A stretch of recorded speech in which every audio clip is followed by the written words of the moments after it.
going through all the flight testing, it was decided they just put a different engine, and that solved the problem.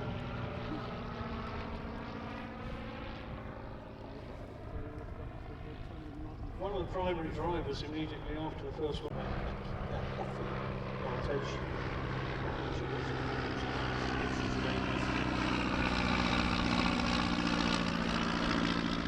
Well, the colour scheme it's in at the moment was to mark the centenary of the foundation of the original company that became BA, or BOAC and then BA.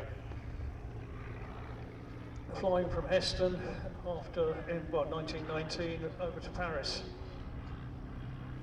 As if the only surviving example of just 3 of this type that were built isn't enough to make it in the aviation history books.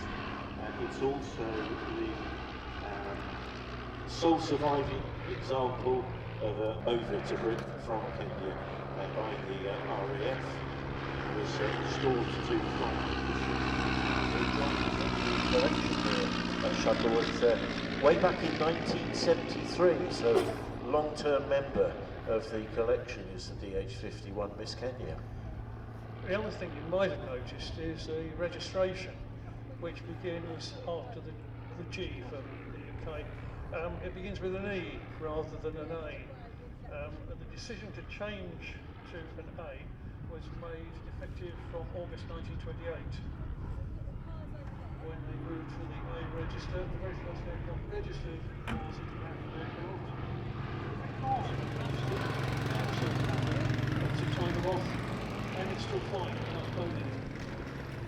I wonder if they're going to take the license off. Zulu 2.